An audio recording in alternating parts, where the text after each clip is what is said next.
ბაღდათის ულამაზეს სოფელში ობჩაში ვიმყოფებით. ობჩის დიდი რაოდენობა დასახლებული არის შვილდაძეებით. სწორედ შვილდაძეების გვარის ისტორიას მოგითხრობთ დღეს.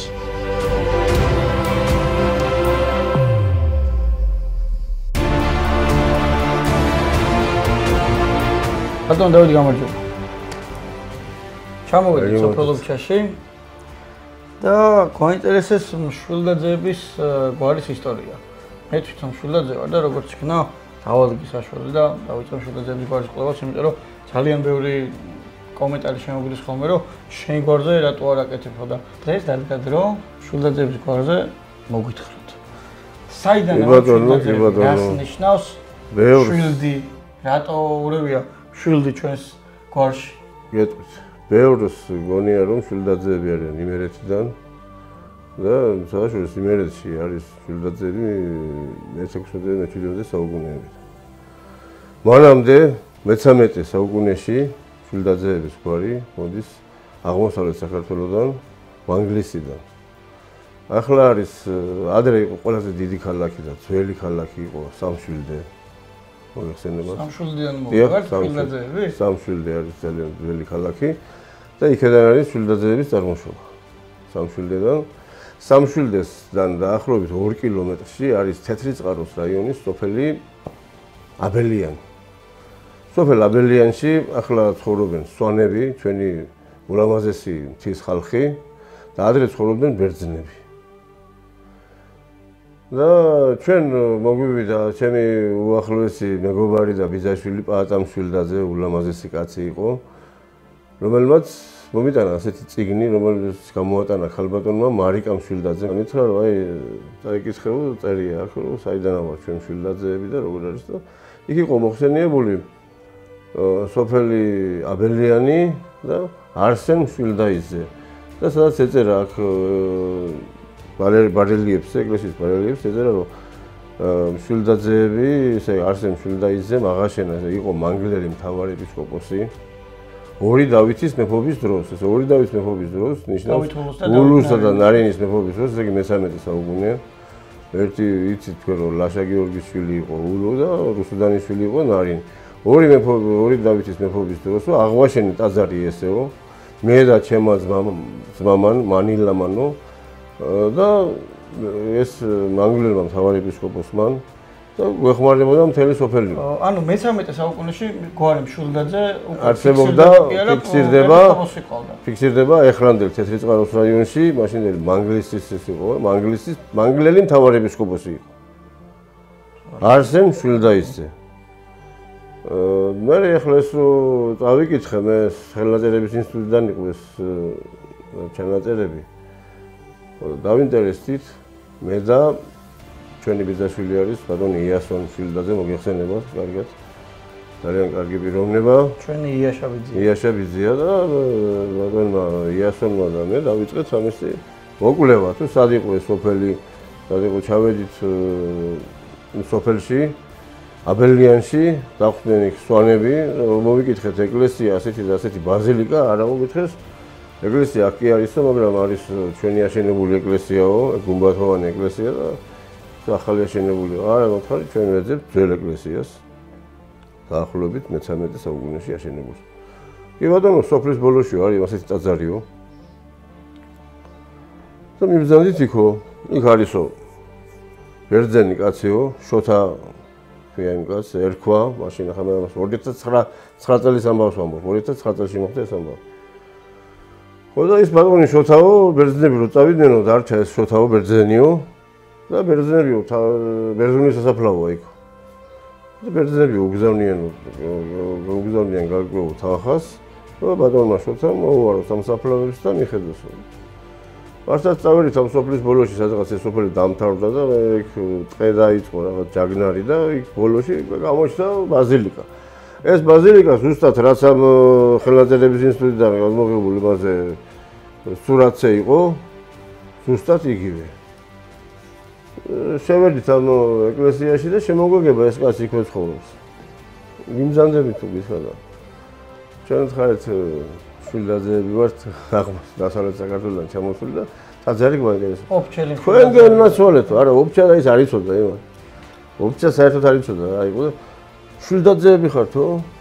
ას გაუგვიდოთ. შვილდაძეები საერთოდ თუ ვინმე არსებობდა მე ეს არ ვიცოდი.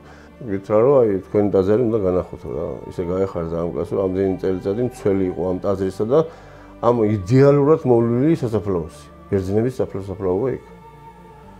მივედით ტაძართან და იქ ასომთავრულით წარწერა ვნახეთ.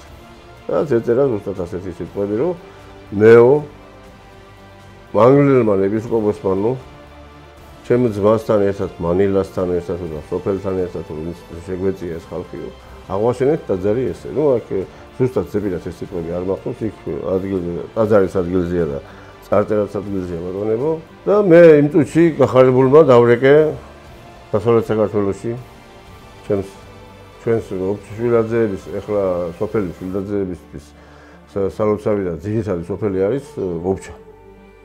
დავრეკე ობჩაში ჩემს ბიძაშვილებთან და ვიხარ რომ ასეთი აღმოვაჩინე და ერთ კვირაში გელოდებით ყველას და მამა ბესარიონი იყო მაშინ ახალი მღვდელი იყო მამა ბესარიონი როდესაც 9 წელი ეს ამბავი.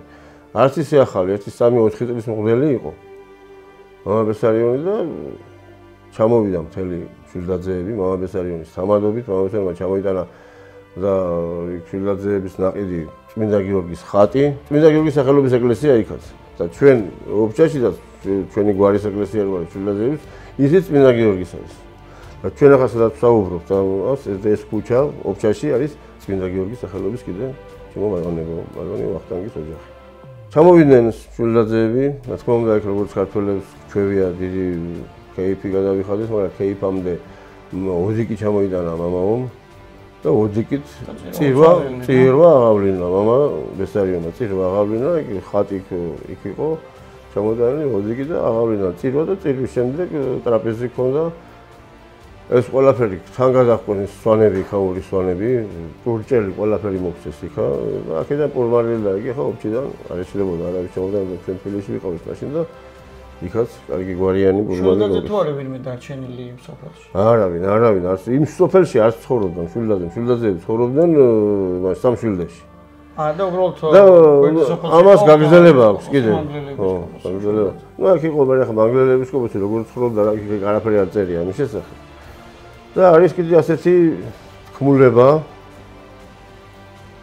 ეს უკვე მე-16 საუკუნეების თქმულება არის როდესაც სპარსეთის მეფე თეიმურაზ მეორის გამოეკიდა იქიდან ქართლ-კახეთის მეფეს წამოვიდა იმერეთში ალექსანდრე მესამესთან. იმერეთში ალექსანდრე მესამესთან თეიმურაზ მეფეს ახლდა 3 მშვილდაძე, 3 ძმა შვილდაძეები. აი ესენი მანგლელი მშვილდაძეები. და როდესაც ისტუმრა მეფემ რამოდენიმე ხანში ეს შახმა გაიგო და შახმა შემოუთვალა რომ შენთან არისო ჩემი მტერი სტუმრათო თეიმურაზიო ან თეიმურაზი განაძევე შენგან და გამომიგზავნე მეო თავისი ამალითო ან და მოვდივარო და უნდა ავაოხრო მთელი იმერეთი. და ალექსანდრე თქვა რომ შევებრძოლოთ. მაგრამ თეიმურაზმა არ ქნა, აგვაოხრესო და მთელი ჩემი გულისთვის რატომ უნდა ავოხრეს მთელი იმერეთიო, მეო გადავალ თურქეთში. წავალ თურქეთშიო და მე ვაღარ ვიქნებიო შენთანო. შახის აღარაფერს აღარ გეტყვის.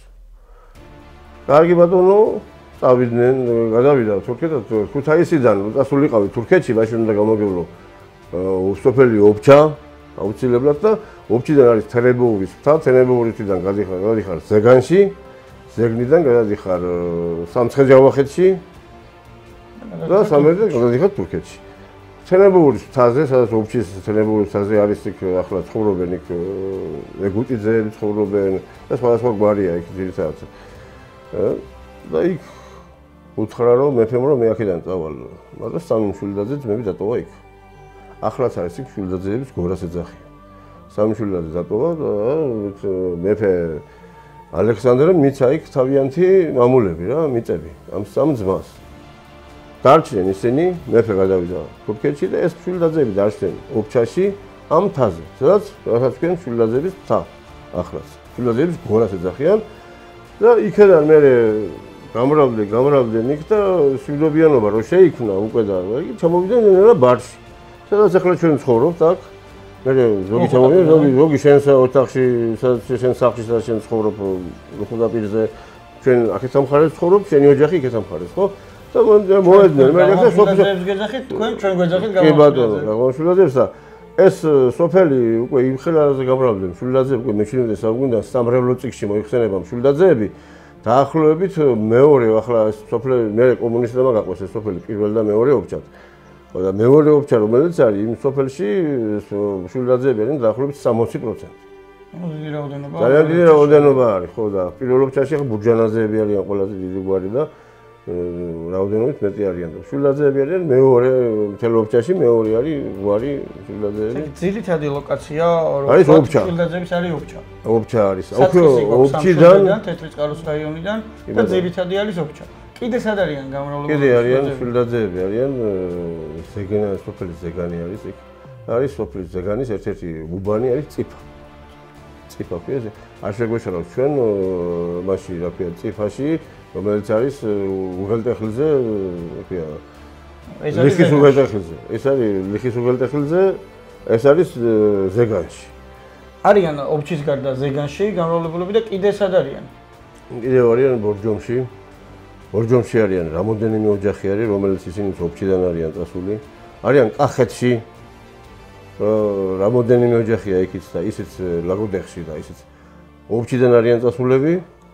არიან კიდე სტავროპოლის მხარეში, რუსეთში. ისიც არიან და იქ დაახლოებით იქნება ერთი 10-15 ოჯახი. ისიც ობჭიდან არიან წასულები ისინიც. საერთოდ ვინც კი შვილდაძე არსებობს, არ არსებობს შვილდაძე, რომ სხვა სოფლიდან იყოს. ქუთაისში არიან, რა თქმა უნდა, ქუთაისში მე ქუთაისში დავიბადე და გავიზარდე და აქედან ოფციდან ვარ და ქუთაისში და თბილისში ეს დიდი ქალაქები თბილისში არიან შვილდაძეები და ქუთაისში არიან თავიდან ყველა გვარია და სულ რამდენი ვიქნებით შვილდაძეები დედამიწის ზურგზე? დედამიწის ზურგზე 1000-ზე მეტია. ზუსტად არ ვიცი, ვიცოდი რაღაც მე მოიმართა ალბათ მოიყვეს 1000-ზე მეტია. შვილდაძეებს გვაქვს გერბი და ხატი. ამის შესახებ რა მოგვიყვეთ? 2010 წელს შვილდაძეებმა გადავწყვიტეს, რომ როგორც ჩვენმა პატრიარქმა, სასიკადულო ადამიანმა ჩვენმა საყვარელმა პატრიარქმა გადაწყვიტა, რომ გვარების დალოცვა და 2010 წელს გადავწყვიტეთ ჩვენ, რომ ჩვენი გვარის დალოცვა გვეთხოვა პატრიარქისთვის. ამისათვის ჩვენ გვყავს ძალიან დიდი პიროვნება გერალდიკოსი ზურაბ შვილდაძე. არის ძალიან დიდი პიროვნება, ვინც მას იცნობდა სამხატვრო აკადემიიდან და საერთოდ ძალიან კარგი ადამიანი ძალიან და ბატონმა ზურაბმა დახატა ორი ხატი, იდენტური, ერთი რომელიც პატრიარქს ვაჩუქებს და მეორე ჩვენს შვილდაძეების ტაძარში ობჭაში ორი ტაძარი აქ არის. ეს ჩვენ მგონი თქვით თუ არა, ვიცი, ერთ-ერთი გვარია შვილდაძეების, სადაც თავისი ტაძარია, შვილდაძე თავისი სალოცავი. ეს არ არის წმინდა გიორგის სალოცავია, რა თქმა უნდა, მაგრამ მოიხსენიება ისე როგორც შვილდაძეების სალოცავი. წმინდა გიორგის სახელობის ტაძარი არის პირველ ობჭაში, არის მთის ძირზე. და იქ არის ეს ხატი და იქ არის ინახება კიდე გერბი. გერბიც, ხატიც და დროშაც ყველაფერი თავისი ჰერალდიკის დაცვით გააკეთა ბატონმა ზურაბმა, ჩვენმა ბიძაშვილმა და სასიკადულო ადამიანმა. თქვენს გემრიელ საქმეს გამომარჯვოს, ისეთ კარგ საქმეს აკეთებთ. ეს ძალიან დიდი მნიშვნელობა აქვს. ქართველი კაცის ისტორიას ძალიან დიდი მნიშვნელობა აქვს. მამას, მამის სახელს, მის წინაპრებს ძალიან დიდი მნიშვნელობა აქვს. იყო დრო, როცა საქართველოში აიკრძალა ეს მამის სახელის ხსენება, საერთოდ საშინელება პირიქით. თუ არ არსებობს ფუნდამენტი, ვერ ააშენებ სახელმწიფოს. ეს იქნება კვერცხით აშენებული კოშკი, რომელსაც ერთი კვერცხი გამოუყო და დაინტრება ყველა. ამიტომ ფუნდამენტი, აი რასაც თქვენ აკეთებთ, ეს არის ფუნდამენტის მოძიება და ისტორიის წიაღებში სვლა. და დიდი მადლობა მინდა შენ ჩემო ბექაგის ხრამისათვის და თქვენს გაზამღებ ჯგუფს და საუკეთესო ადამიანებს. კარგი ბიჭებს. გაგიმარჯოთ მოწმე. დაგლოსოთ უფალო. შენ გაგიმარჯოთ. გაგიმარჯოთ ყველას.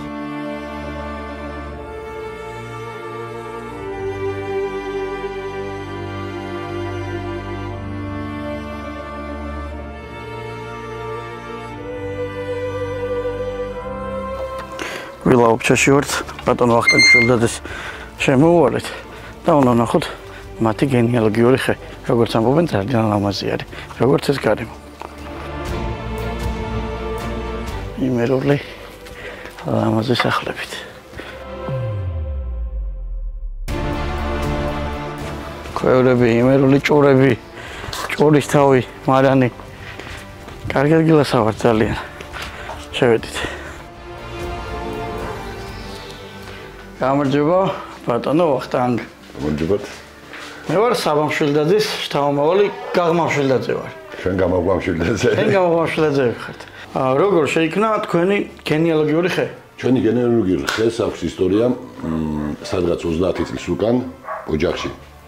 უხუცესი ქალბატონი ელენე შვილდაძეს გადმოცემით წინაპრებიდან ჰქონდა ეს აი ამ სახით არა ვამონთ ინფორმაციულად და იმ სახით ფორმის მიღებაში ოჯახის უახლოესი ადამიანი რაც გადასვლის ზურაბ გორდაძე იყო ინიციატორი რომ ამ სახით მიგვეღო აი ეს დიდი ტრადიცია რაც ამ ოჯახში შენახული იყო წლების განმავლობაში და წარმოვადგინეთ და მომავალ თაობას სასვაძლებთ კიდევ აქ მონიშნული ფანჯრებით რომ გავიზარდოთ და ბევრი დავითვალოთ კიდევ შვილდაძეები აქ წარმოდგენილია სადღაც 9 თაობა მე-10 და მე-11 და მე-15 და მე-100 თაობა ელოდება ხის გაზდას და განვითარებას იმრავლად შვილდაძეებმა და იმედია რომ ბევრი უჯრები შეივსება და გაიზრდება კიდევ ახალი ხეც ძალიან კარგი ლოკაცია ურჩა შვილდაძეების ადგილსამყოფელი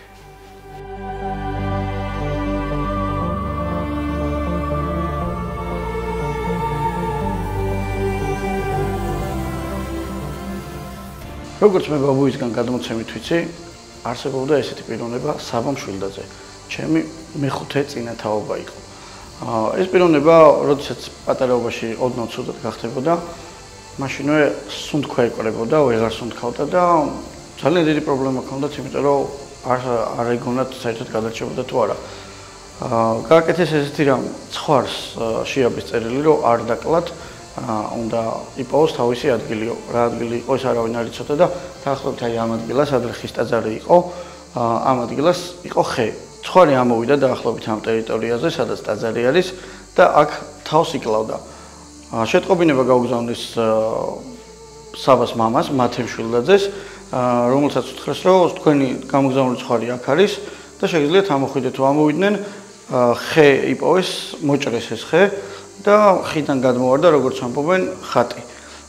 და ლეგენდის თანახმად ამბობენ ესეთ რამეს, რომ იყო ესეთი წყევლა, რომ ისე იგუდებოდეს ამ შტოს შვილდაძეების ბოლოზე, როგორც ეს ხატი გაიგუდება, ეთყობა ხე იყო პატარა, როდესაც გაიზარდა და დაიხურა, ხატიც ვეღარ სუნთქავდა. იმის შემდეგ რომ ამოისუნთქა საბამ შვილდაძემ, აღარადოს აღარ გამხდარა ცუდად, როგორც გადმოცემით ვიცით და ყავდა 11 შვილი. იმის შემდეგ გამრავლდით შვილდაძეების ჩვენი შტო, რომელსაც მე წარმოადგენ და მაშინ დაარსდა დაახლოებით 2 საუკუნის ამბავს გიყვებით, მაშინ დაარსდა ეს პატარა ლამაზი ტაძარი სოფელ ობჩაში.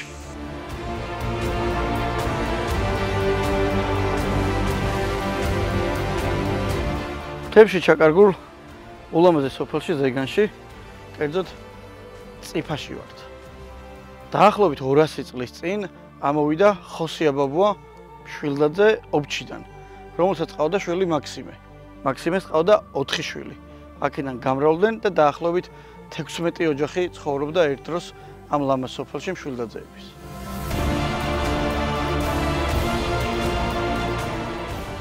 ბევრი კარგი ადგილი მოვიარეთ სოფელ ობჩაში და ერთ-ერთი საამაყო სასულიერო პირი ყავს, მამა ბესარიანი შვილდაძე. და გავისაუბრებით მას თუ არიან თუ იყვნენ კიდევ ოდესღაც შვილდაძეები, რომლებიც სასულიერო პირები იყვნენ და გლოცავენ იქედან იმ საფყაროდან. გამარჯობა, მამა ბესარიანი. გამარჯოს ბექა. მაინტერესებს თქვენ ვიცი რომ დიდი ხანია სასულიერო პირი ხართ და კიდე თუ ყავს შვილდაძეებს სასულიერო პირი თუ ყავდა? ამ წუთში მოქმედი სასულიერო პირი ყავს, მაგრამ ერთ-ერთი ჩემს გარდა. თუმცა ჩვენ ყავდა სასულიერო პირი, პერიოდი, რომელიც ჩვენთვისაც, მე მგონი საქართველოსვისაც ცოტა მძიმე პერიოდი იყო, ეს იყო 18 საუკუნის დასაწყისი, ჩვენ ვიცით რომ გეორგიის აქტად როცა დადო ეკლე მეფემ რუსეთთან დავკარგეთ ჯერ პირველ რიგში სამეფო ტახტი და 1811 წელს დავკარგეთ ავტოკეფალია საქართველოში. ზუსტად ამ პერიოდში მოღვაწეობდა მამა მარკოზი შვილდაძე დავითის ძე, ეს იყო 1815 წელი. ობჩის წმინდა გიორგის სახელობის ტაძარში იყო პირველად და მასთან ერთად შეითავსა როდინოულის ტაძარი, სადაც მოღვაწეობდა იქაც და აქაც ჩვენ ვიცით რომ ისტორიულად ეკლესიიდან იყო ფაქტიურად სტატისტიკა ეკლესიიდან მოდიოდა სასულიერო პირები აღწერდნენ ადამიანების დაბადებას და გარდაცვალებას იმის გამო რომ პრაქტიკულად ასე იყო დაბად თუ ადამიანი შობადობა იყო ნათლობას მოსდევდა რა თქმა უნდა ასე იყო თუ ნათლობა მოსდევდა ეკლესია მას აღწერდა იწერდა ყველაფერი ჩაწერილი არის რა თქმა უნდა და ეს შეიძლება ჩვენთან არ არის გადმოცემული, მაგრამ აუცილებლად იქნება არქივში და ასევე გარდაცვალებაც ადამიანებს. ან ფაქტიურად სტატისტიკას აღწერდნენ. ეს ის პერიოდი, როდესაც ჩვენ ავტოკეფალია დავკარგეთ და ეგზარქოსი იყო საქართველოში ეგზარქოსი ეს რუსეთიდან დადგენილი ადამიანები, რომელიც ჩვენ შევერთდით რუსეთს, ასე რომ ვთქვათ, მის იურისდიქციაში ვიყავით და ეგზარქოსი განაგებდა საქართველოს ეკლესიის მისი საქართველოს დღეს რო უზახით ჩვენ პატრიარქ საჭად პრობელს მაშინ იყო ეგზარქოსი საჭად პრობელი ამ პერიოდში მოღვაწეობდა ორ ტაძარში მსახურობდა მარკოზი შვილდაძე. კიდე რა ვიცით მისი ცხოვრების შესახებ? ოჯახის ისტორია არ ვიცით, მის შვილების შესახებ და მეუღლის შესახებ, თუმცა მისი მოღვაწეობა იმ პერიოდში თუ აი საერთოდ სასულიერო პირების მოღვაწეობა იმ პერიოდში რთული იყო იმის გამო, რომ ფაქტიურად რუსიფიკაცია იყო რა, აი ვიცით რომ ტაძრები ხურებოდა, იკრასკებოდა თეთრად, შიგნიდან, არის ჩვენ შეფხვები ახლა რომ ვითარ სიმართლე არ დარღვეულად ჩვენთან არ გაუკრასიათ ფრესკები, მაგრამ იყო დიდი ტაძრები და ამ პერიოდში მოუწია მამა მარკოს მსახურებას, როდესაც მეფის რუსეთი შემოვიდა ჩვენთან. ამ შემთხვევაში შეხედეთ მათ უნდათ რომ ჩვენ დეგრადად ფაქტიურად მე ვფიქრობ ასე, ჩემი სუბიექტურიაზე მე არ ვამბობ რომ მათ უნდათ დეგრადაცია ალბათ ალბათ საქართველოში ალბათ უნდათ მეტად როდესაც ადამიანს დაუშვებ ქვევით მეტად უფრო მეფობ, მეტად უფრო მასზე ზემოქმედება ადვილი სამართავი არის, მაგრამ ეკლესიამ თავის როლს შეასრულა. და ამით მიამაყება იმის გამო რომ თუნდაც ელემენტარული დამწერლობა ეკლესიამ ასწავლა ადამიანებს. შეიძლება სკოლა არ გაელოთ, არ იყო საშუალება რომ ბავშვებს ზოგი ფასიანი იყო, ვიცი ჩვენ გიმნაზიები იყო იმ პერიოდში, ვიცი ჩვენ, მაგრამ არც იყო ისეთ საშუალება რომ ბავშვებს უბრალოდ განათლება, საშუალო განათლება, საშუალოზე მეტი ნაკლები შეეძინათ და ეკლესია ეხმარებოდა ამაში. მამა მარკოს აქ ამაში დიდი ღვაწლი მიღებულიო თვითონაც ადამიანებს ეხმარებოდა, რომ უბრალოდ ანბანი ხო ელემენტარულად. ძალიან დიდი მადლობა.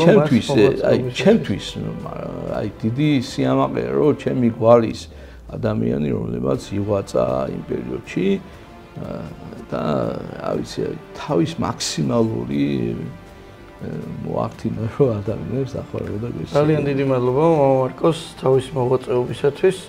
სადაც არის იქიდან დაგლოცოს მათ. და მაინტერესებს ობჩეშთან თუ იყვნენ მეორე მსოფლიო ომში წასულები საქართველოსთვის თავდადებული მშვილდაძეებისთვის რას გვეტყვით ამაზე? მეცინება, არ მეცინება, უბრალოდ მიხარია ამ თემაზე როცა არის საუბარი და ბევრი იყო ობჩიდან წასულები და ბევრი აღარ დაბრუნდა ობჩიდან, ობჩაში უბრალოდ და ბაბუამ ყავდა ლარვენტი მშვილდაძე. რა შეიძლება თქვენც გადმოგცეს და იცოდეთ. ბრძოლობდა მეორე სამამულო ომში. მოახერხა ბერლინამდე ჩასვლა კიდევაც. თუმცა იყო ტყვეთა საყვანილი, იყო იქიდან გამოქცეული კიდე სხვა გამოაპარა და დღესდღეობით ლარვენტი მშვილდაძის სახელი უკრაინის ერთ-ერთ სოფელში თუ არსებობს კიდევ ის სოფელი ვიცი რომ უკრაინელი დაიბომბა ახლა დღესდღეობით და თუ არსებობს ის სოფელი უკრაინის ერთ-ერთ სოფელში ბაბუოჩემის სახელობის სკოლა არსებობს ლარვენტი მშვილდაძის სახელობის. ორი საამაყო არის. ო რა იცი ახლა მე იმის ამბობ რომ ბაბუა იყო ჩემი ბაბუაც გრიგოლი მშვილდაძეც იყო და როგორც ვიცით ქერჩიდან მოვიდა ბოლო წერილიო ოჯახი ესე გადმოწმენდა ხმობიდან. ამასთან რამდენი მშვილდაძე იქნება ხო არ იცი? თუ ქერჩთან დავაკავშირებ შეიძლება ვთქვათ რომ კი მშვილდაძე არ იყო, მაგრამ ჩემი მეუღლის ბაბუა კალისტატე ენდელაძე ქერჩი დაიღუპა.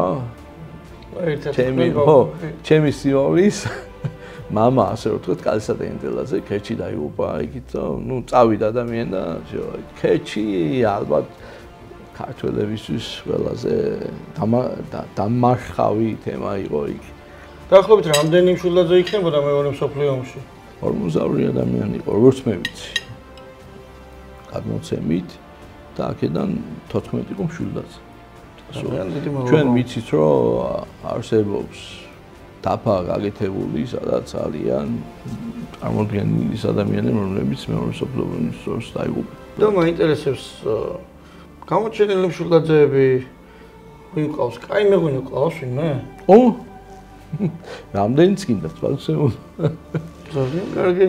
ალბათ ობჩას მოივლიდით, ობჩაში ბევრი არიან. კი. ძალიან ბევრი არიან, მაგრამ ერთს მე ვიტყვი ბაღდათის რაიონში, თვითონ ბაღდათში, ქალაქ ბაღდათში, ვახტანგ მშვილდაძე, პროფესორი საქართველოში აკადემიის წევრი, პროფესორი აკადემიის წევრი და ამჟამად მსახურობს კანადაში ერთ-ერთი წამყვანი პროფესორი, ლექტორი, რომელიც ფარმაცევტი არის. მაგრამ თავის ტრადიციების და ქართული კულტურის მიმდევარი და ერთ-ერთი კარგი მევენახე. საინტერესო იქნება მისი ღვინის დაჭეშნიკება. წავიდეთ და მოვინახულოთ კაი მშვილდაძის, ვახტანგი მშვილდაძის მარანი. კი ბატონო. წავედით. დიდეული კვალი ღირსეული არის მე ვფიქრობ საქართველოში, იმიტომ რომ თვითონ ქართველები ღირსეული ადამიანები არიან და ეს ღირებულებები ჩვენ გავაჩინია საქართველოში მარტო შესანარჩუნებელი კი არ არის, გასაფრთხილებელიც არის და კიდევ გასამტკიცებელი არის, მე ასე ვფიქრობ. და მით უმეტეს, ოდესაც გვარს ეხება და შინაგანს ეხება, თითოეული ამაყი უნდა ვიყოთ ჩვენი გვარის სამომავლობით, მე ასე ვფიქრობ. მე მაგალითად ამაყი ვარ, ჩემი გვარის სამომავლობით, მშვილდაძეების გვარის სამომავლობით, იმიტომ რომ ხანდახან ვფიქრობ ხოლმე ეგეთვით ერთ რაღაცას, როდესაც ოფშაში ჩამოვდიოდი, რუსთავში დავიბადე, გავიზარდე. და სოფელში ჩამოვდიოდი ხოლმე მეუბნებოდნენ ადამიანები ვისი შვილი ხარ. მამაჩემს იმდენად შეიძლება არა კი იცნობდნენ, მაგრამ იმდენად შეიძლება არ ქონდათ ის, იმიტომ რომ მამაჩემი ახალგაზრდობაში წავიდა რუსთავში, ცოლი მოიყვანა ის და მე იქ დავიბადე და მე მომდი ლარვენტი მშვილდაძის შვილი ვარ მეთქი. იმის გამო რომ უფრო აუ შენ გაგიმორჭოს ვერთა თუ ჩვენი ლარვენტიშვილი თუ ბაბაჩემის ხნის იყო მეუნებოდნენ აუ ბაბუა შენ გაგიმორჭოს ვერთა თუ მამაჩემის ხნის იყო ვიზე შენ გაგიმორჭოს ვერთა იმიტომ რომ არის ხოლმე ტენდენციები რომ მე ჩემკითხო ვიღაცას ვიშიფლი ხორცა ხედავთ რომ ჩაში ახლა ჩარ არის პატარა უცხო ვერ იქნება ხო კი სულად ეს არის რომ მე ვამაყობ ჩემი გვარით მეც ვამაყობ ჩემი გვარით ჩვენ გვარს გამომარჩოს გამომარჩოს შვილდაძე და ყველა გვარს გამომარჩოს ხანის წყლის პირას ვიმყოფებით შვენიერ ფერდობზე არის გაშენებული ღვინის მარანი, რომელიც შვილდაძეებს ეკუთვნის და მამა ბესარიანი გვეტყვის 2-20 სიტყვას ამ ვენახზე. კი, რა თქმა უნდა. ის ადამიანი დღეს ვისაც ვიყოფებით ჩვენ არ არის დღესდღეობით ჩვენთან ვახტანგი შვილდაძე ეს არის პროფესორი, აკადემიკოსი, სადაც მშრომობს და მსახურობს კანადაში ერთ-ერთ მხარეს და თვითონ თავისუფლად თავისავის შრომით ღვაწლით გააშენა ვენახები. მის ინტერესში ზის ეს ყველაფერი, აი მისი ღირებულები რაც არის ეს, არის წამოწიოს მეღვინეობა საქართველოში და თვითონაც ძალიან ბევრი კონტრაქტები აქვს იაპონიაში, საფრანგეთში, ესპანეთში არის ეს კონტრაქტები რომელიც კანადაშიც გაქვს? განახებთ კიდე კი, კანადაში შვილდაძეების ღვინო. განახებთ ჩვენ შევალთ აქ თვითონ მარანში და ღვინის შეხედულებას ავან ბოთლის დაბეჭდის ყველაფერს განახებთ აბსოლუტურად. შევიდეთ და დავაგემოვნოთ შვილდაძეების ღვინო. ბატონო. შემოვედით შვილდაძეების მარანში. რამდენი ბოთლი ყოფილა? კი. მათი ნაშრომი არის, ორი ძმები არიან, ვახტანგი და მალხაზ შვილდაძეები, მალხაზი თბილისში ცხოვრობს დღესდღეობით, ოჯახით ჩამოდის ხოლმე, ორი გოგო ყავს, მეუღლე ყავს და შეხედავთ ღვინოებს, არის 21 წლის დაბეჭდილი, არის 22, 23, 24 წლის დაბეჭდილი ღვინოები, რომლებსაც უცხოეთში უშვებენ. კი. ძალიან კარგია კანადაში რო იყიდება ქართული ღვინო. კონტრაქტი მეტად აქვს დადებული უცხოეთზე, ვიდრე საქართველოს რეზიდენცია იმდენად არის, რაც უცხოეთში. უფრო მე ამასინას ერთად ვიყავით და უფრო იაპონიაში. იაპონიასანაც აქვს წარმოიდგინეთ ახლა გაგიგვირდებათ, მაგრამ იაპონელები ცვან ქართულ ღვინოს. მე მიხარია. აბა დავაგემოვნოთ. დავაგემოვნოთ აუცილებლად თქვენ რომელიც გინდათ. მაგ უფლება, მაგ უფლება. ვარდისფერი ღვინო, როგორც ვიცით. ბაღდათის მამულები 2021 წლის ღვინო.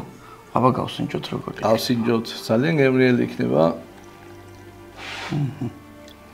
შვილდაძეების ღვინო ყოველთვის საოცარი იყო და ისიც საოცარი იქნება. დავაგემოვნებთ ახლა მე და მამა ბესარიანი. თელი შვილდაძეები დავლოცოთ ამ სასმისით მამა. ეს გაჩენილი შენ. ცოტა მისხია. არ დავიკლებ შვილდაძეების ადგილზე ნამდვილად. შვილდაძეებს გვარს გულმარჩოს. გავუმარჯოს შვილდაძეებს. ვახტანგურად. ვახტანგურად ვახტანგი შვილდაძის მარანში. ვახტანგი შვილდაძის მარანში, ვახტანგურად. საოცარი ღვინო დავაჭაშნეკეთ შვილდაძეების მარანში და მარტო შვილდაძეები კი არა, მთელი საქართველოს გვარებს გლოცავთ ამ სასმისით. სოფელი ოფჩიდან დავიჯარით, წამოვედით და სანამ აბელიანში და სანამ სამშვილდეში წავალთ, არ შემეძლო არ გამეცნო თქვენთვის ქალბატონი მარიკა შვილდაძე, მეცნიერი, კვლევარი, ანტიკოსი. გამარჯობა ქალბატონო მარიკა. გამარჯობა. მაინტერესებს პირველად როდესაც თქვენ დაგიკავშირდით და აგიხსენით რომ რას ვაკეთებდით, გვარებს ვიკვლევდით და ძალიან გაგეხარდათ, მოგეწონათ ჩვენი იდეა. და რაღაც ვისაუბრეთ ჩვენ გზელი საუბარი გქონდა იმასთან დაკავშირებით რომ ძალიან მაგარ საქმეს აკეთებთ და გვარების შესახებ რა შეგიძლიათ რომ გითხრათ აი რატო დაიწყო გვარები საქართველოში და რას ვაკეთებთ ზოგადად აი თქვენ ესე მითხარით იცით რომ საერთოდ რას აკეთებთო იაზრებთო და აბა აგვიხსენით რას ვაკეთებთ თქვენი გადმოსახედიდან როგორც მეცნიერის როგორც მეცნიერი ჯერ ვიტყვი რომ მე ამ დარგის სპეციალისტი არ ვარ და კარგი სპეციალისტები გყავს ამ დარგით მაგრამ უბრალოდ აღნიშნავ როგორც ისტორიკოსი რომ გვარების შესწავლას ძალიან დიდი როლი ენიჭება ქვეყნის ისტორიის კვლევის თვალსაზრისით. მით უმეტეს მცირე ერთთან დაკავშირებით. როდესაც ძალიან დიდი ისტორია გაქვს და რაოდენობრივად ყველაფერს ვერ ჩაწერ შენ ისტორიაში და არც არის დაფიქსირებული ხო ყველაფერი, მაგრამ არის ძალიან ცნობილი გვარები, რომლებსაც გადამწყვეტი როლი მიუძღვის ამა თუ იმ საკითხის შესწავლაში და ამა თუ იმ საკითხის განხილვაში. ისტორიულად ქართულ სინამდვილეში დაახლოებით ადრე ქრისტიანობიდან მოყოლებული, მაინც მე-7-მე საუკუნეები ითვლება პირველი გვარების დაარსების პერიოდად და მერე უკვე მოდის მე-11 საუკუნიდან მოყოლებული ხო არის სხვადასხვა გვარები. ეხლა გვარების შესწავლას ძალიან დიდი მნიშვნელობა აქვს იმ თვალსაზრისითაც, რომ აი თქვენ აღნიშნეთ, რომ მე ვარ ანტიკოსი. ანტიკური პერიოდის საქართველოში, ანუ ეს არის ძველი საბერძნეთი, რომი ძველი წელთაღრიცხვის მე-7, ახალი წელთაღრიცხვის მე-4 საუკუნის დასაწყისი ჩვენთან, ვინაიდან მერე უკვე ქრისტიანობა სახელმწიფო რელიგია ხდება და ადრე ფეოდალური ხანა. კონკრეტულად შესწავლილი არ არის, როგორც ესეთი გვარი. და რაც შეეხება იმ სამყაროს, რომლის ნაწილიც საქართველო იყო, ეს არის ანტიკური სამყარო. ძველ რომში ფიქსირდება სახელი, გვარი, ზეწოდება. ანუ ნომენ, პრენომენ, კონგნომენ. ანუ რომელი გვარიდან მოდის, ამას ძალიან დიდი მნიშვნელობა ჰქონდა. არა მარტო ძველი რომისთვის, ზოგადად ქართული სინამდვილისთვის. სოციალური სტატუსის განსაზღვრავდა გვარი ზოგიერთი. სოციალური სტატუსი ერთია, რა თქმა უნდა, არის დაწინაურებული გვარები, მაგრამ ისიც ვიცით ჩვენ, რომ აი დავით აღმაშენებელმა რომ მოუწოდა დიდგორი ბრძოლის დროს, რომ თუ გლეხია აზნაურს გავხდიო და აზნაურით, ანუ დაწინაურების მომენტიც არის. უფრო მეტ მოვალეობას გაძლევს შენ, როცა და კარგი გვარის წარმომადგენელი ხარ. ცუდ საქმეს აღარ აკეთებ, ცუდი ტონი არსებობს და ამიტომ ცუდი საქმის გაკეთება სირცხვილია ელემენტარული. როდესაც ეს ქვეყანაში არსებობს, ის ქვეყანა უკვე ვითარდება და როცა ცუდი ტონი არ არსებობს, ის ქვეყანა კვდება. ძველი ცივილიზაციების სპეციალისტი ვარ და აი ამ კვდომის მიზეზები ძალიან კარგად ვიცი. ამიტომ გვარის არსებობა ზოგადად, რომ ამ გვარის წარმომადგენელს იამაყებოდეს საკუთარი გვარი და ცუდად არ მოვიქცე, მე ამ გვისი გორისახარო, ხო? სირცხვილია, ძალიან ბევრს აჩერებს ცუდის გაკეთებისგან.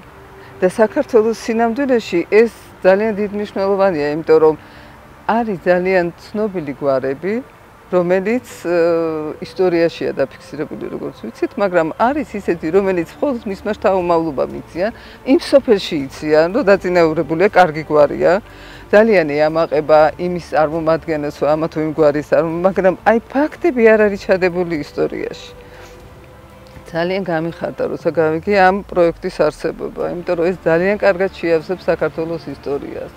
იმ ლაფსუსებს, რომელიც ნებისმიერი ქვეყნის ისტორიას აქვს და ქართულ სინამდვილეშიც ძალიან ბევრ ცნობას მოგცემს ამასთან დაკავშირებით. თუმცა ერთი ძალიან მნიშვნელოვანია, რომ აუცილებლად სპეციალისტები უნდა მოიწვიოთ, ამ დარგის სპეციალისტი, რომ რამდენად სწორად არის დაფიქსირებული ამა თუ იმ გვარის ისტორია მის თამომავლებში, რომლებიც საკუთარ გვარზე საუბრობენ.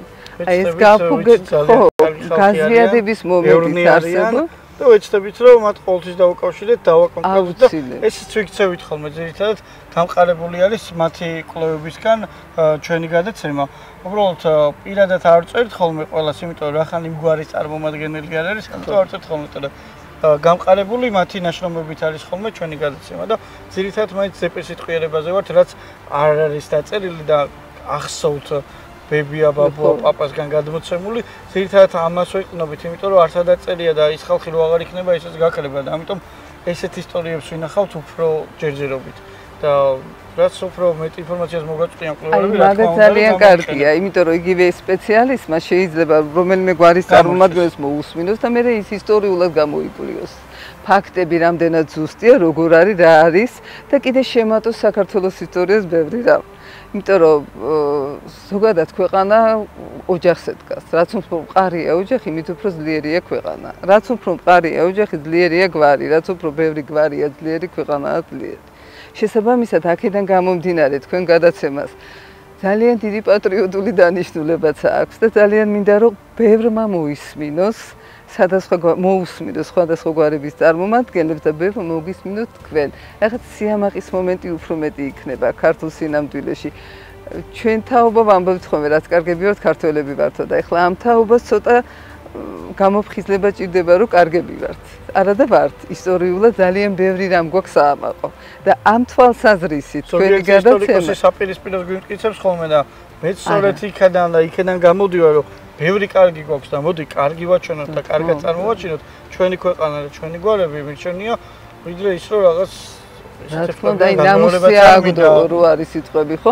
აი ის ვინც ცოტა ყოყმადობს, რომ კაი კაცო, მაინც ეს ცხოვრებაა და ცუდ საქმეს გავაკეთებ, იმას რომ ნამუსი აგდებ, მე ცუდს ვეღარ გავაკეთებს, კარგი საქმისთვის დაიხარჯება.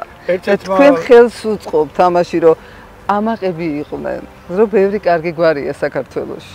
ერთმა კაცმა მითხრა, რომ სუფრასთან ვიწყედითო და ჩემი გვარი რო თქვიო, შენო თუ იცი შენი გვარის ისტორიაო, მკითხაო, ადრე წლების ამბავი მომყვა ამ კაცმა. თამადამო და არ ვიციო და ესე მითხრა, შემიცხენიაო ადამიანი, ვინც თავის გვარის ისტორია არ იცისო და იმის მერე დაუფიქრიო და იმდენი რამე იცოდა ამ კაცმა თავის გვართან, აი ძალიან გამეხარდა და მე კიდევ ახლა პირდაპირ ესე ვერ შევანამუსებ, მაგრამ აი ამ გადაცემით ვეცდებით, რომ შევანამუსოთ ის ხალხი, რომლებსაც არ აინტერესებს თავიანთი გვარი და იმედია დაინტერესდებიან და უფრო მეტად ამ ცნობებს მოგაწოდიან ჩვენ, რომ ცოტა განმოვითაროთ კიდე ჩვენი გადაცემა და ჩვენ ქვეყანაში დავნერგოთ ის, რომ აი ეს რაც ფურცლებზე არის, გადმოვიტანოთ ციფრულ სამყაროში და უფრო ადვილად ხელმისაწვდომი გავხადოთ ამას ჩვენ ახერხებთ. ბატონი ავლები ზურაბაშვილი ამბობდა, ადამიანი უპირველესად არის homo moralis და მერე გახდა homo sapiensio. ანუ მორალურმა ასპექტმა გაადამიანურა და იგივეა დაახლოებით ახლა ძალიან უხეში შედარებაა, მაგრამ ის რომ ამაყი იქნება თავის გვარის ისტორია ეცოდინება, უფრო დადებით პიროვნებად განვითარდება, პატარა ბავშვიდან მოყოლებული, რომ თურმე კაი არ უნდა გავაკეთოთ ცუდ. აი ეს მომენტი ექნება და თქვენ ამას ახერხებთ და ძალიან მიხარია. ზოგადად მიხარია, რომ ეს პროექტი არსებობს და ქართველს კიდევ ერთი პატრიოტული მუხტი შეიძლება ამითი კონდეს თქვენი გადაცემით და უფრო YouTube-ზე უფრო მეტად რომელიმე არხზე მაინც რო გაუშვათ. იმიტომ რომ ბავშვები თითქმის აღარ უყურებენ და ასაკიანება ნაკლებად იციან ეს YouTube-ის ვარიანტი და იქნება და მოხდეს რომ რომელიმე არხთან კონკრეტულად შეთანხმება. რომ გაშვებული იქნეს ეს გადაცემა, ეს სხვადასხვა სერიებია თუ როგორ ქვია ახლა. არ შეგზღუდავენ, შეიძლება მოლაპარაკება, მაგრამ არხებს როგორც ესეთი პოლიტიკა აქვს ესეთი, რომ რაღაც ჩარჩოში უნდა ჩაჯდეს ჩვენი გადაცემა, ანუ შეიძლება რაღაც კონკრეტული დრო მოგცენ და ჩვენ კონკრეტული დრო არ გვაქვს ინტერესიდან გამომდინარე, რომელ გვარსაც უფრო მეტი და დიდი ისტორია აქვს, იქიდან გამომდინარე გამოდივართ და აქედან გამომდინარე ხა შეიძლება არის გვარი, რომელსაც 3 წუთში ჩავატარებთ სიუჟეტში და არის გვარი, ბოლოს რაც ვიმუშავეთ 44 წუთიანი გადაცემა, ფაქტობრივად ხატრული ფილმი გამოგვივიდა იმ გვარზე და არ გვინდა რომ ჩარჩოში ჩავждეთ. თუ ჩარჩოში არ ჩაგსავენ და არ გვეტყვია რომ მაინდა-მაინც 3-დან 10 წუთამდე იყოს ეს ყველაფერი, შევძლებთ, მაგრამ ნუ ამ ეტაპზე გვეჩვენია რომ YouTube-ზე ვიყოთ და დაგვიკავშირდით YouTube-ზე, მოვწერეთ Facebook გვერდზე, Instagram-ზე, TikTok-ზე და ვეცდებით ყველას გვარის ისტორია, რასაც დაგვიკავშირდებით, მოვიძიოთ, გადმოგცეთ და გასწავლოთ თუ რა იყო, ვინ იყვნენ თქვენი წინაპრები. მოკლედ ძალიან დიდი მადლობა ქალბატონო მარიკამ. მადლობა იმისთვის, რომ მეტი სტიმული მომეცით, რომ მეტი რამე გავაკეთო. არა, ნამდვილად კარგი საქმეა. ეხლა ვინც მისნობს და ჩემი სტუდენტები ვიცია, რომ ცოტა მკაცრიც ვარ და ზედმეტად არ ვსაუბრობ. არ მახასიათებს აი ზედმეტად კარგი საუბარი თუ არ იმსახურებს და ნამდვილად იმსახურებს და აქედან გამომდინარე. ძალიან დიდი მადლობა და ჩვენ აქედან დავიძრებით სოფელ აბელიანში ჩავალთ. სადაც ჯერ არ ვიცით, მაგრამ უნდა გავარკვიოთ. ვიცით რომ 13 საუკუნის ტაძარი გველოდება, სადაც წესით უნდა ეწეროს მშვილდაძის გვარი და ამას დავადგენთ. და სოფელი აბელიანიდან ახლოს არის სამშვილდის სამონასტრო კომპლექსში გადავინაცვლებთ, სადაც როგორც ვარკვევთ და კვლევებით გინდება, შვილდაძეები ვართ სამშვილდის ტერიტორიიდან წარმოშობილები და ამ ყველაფერს გავაგრძელებ ხა წავალ იქეთ და გაგაგებინებთ.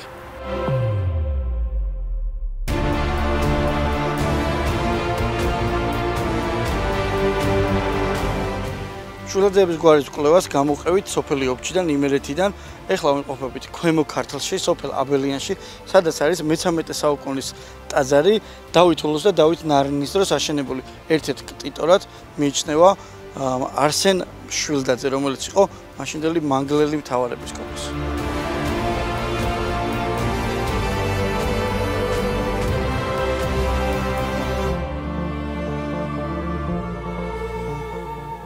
გზას გამოვყევით სოფელი აბელიანიდან და ამოვედით სამშვილდის სამონასტრო კომპლექსში.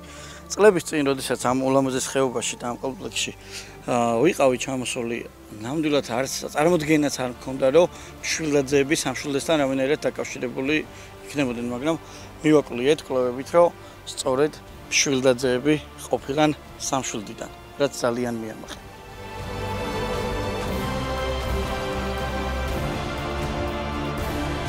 გვარი მშვილდაძე ძირითადად გავრცელებულია ბაღდათის რაიონში სოფელ ობჩადან და ასევე სოფელ წიფაში.